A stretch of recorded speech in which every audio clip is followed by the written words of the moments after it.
আসসালামু আলাইকুম। আমার এই আলুর দমের রেসিপি গরম ভাতে খুবই ভালো লাগে।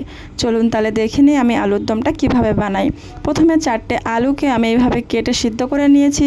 এখানে একটা বড় সাইজের পেঁয়াজ নিয়েছি আদা আর রসুন। এগুলোকে আমি সব একসঙ্গে পেস্ট করে নেব। পেস্ট করে নিয়েছি। এখানে আমি নারকেল আর একটু শুকনো গরম মশলা আর দুটো শুকনো লঙ্কা একটু পানি দিয়ে আমি এটাকেও পেস্ট করে নেব। কড়াই তেল গরম করতে দিয়েছিলাম, তেলটা গরম হয়ে গেছে। দিয়ে দেবো একটু 5 ফোড়ন আর দুটো তেজপাতা। 5 ফোড়নটা হালকা করে ভেজে নিয়ে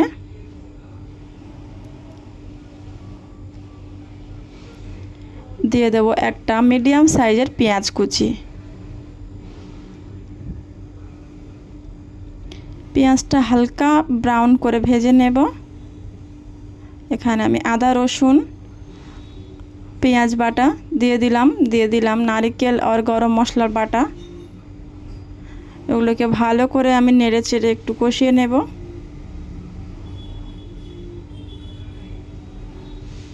ভালো করে নেড়ে চেড়ে নিয়েছি। তার উপরে দিয়ে দিলাম টমেটো পেস্ট,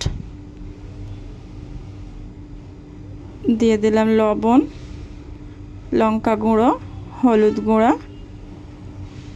জিরে গুঁড়া এবং ধনে গুঁড়া। সবগুলোকে আমি একসাথে মিক্স করে নেব। উপর থেকে অল্প একটু পানি দিয়ে আমি মশলাটাকে আরেকটু কষিয়ে নেব 2 মিনিট। 2 মিনিট কষানো হয়ে গেছে।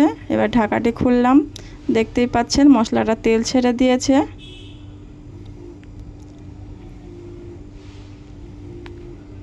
এবারে সিদ্ধ করে রাখা আলু দিয়ে দেব মশলার উপর। আলুগুলোকে মশলার সঙ্গে মিক্স করে নেব। মিক্স করে নিয়েছি। উপর থেকে দিয়ে দিলাম একটু ধনেপাতা কুচি।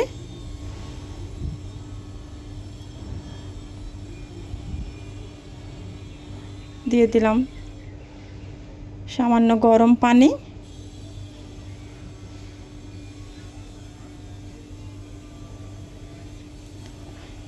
এটাকে ভালো করে মিক্স করে ঢাকা দিয়ে ঢেকে দেব। 10 মিনিট পরে আবারও ঢাকাটা খুলে দেখছি। দেখুন আলুর দমটা আমার রেডি হয়ে গেছে। কত সুন্দর একটা ফ্লেভার উঠেছে, আপনারা একবার বানালেই বুঝতে পারবেন। উপর থেকে দিয়ে দিলাম 1 টেবিল চামচ ঘি। এটার আলুর দমের টেস্টটা আরেকটু বাড়িয়ে দেয়। সব নেড়ে চেড়ে মিক্স করে নিলাম। আমার আলুর দম রেডি। দেখুন আমার ছেলে মেয়েদের আমি খাওয়াবো। এ তো খাওয়ার জন্য রেডি।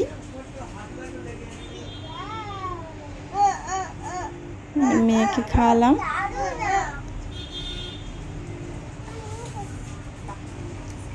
কত সুন্দর খাচ্ছে দেখুন।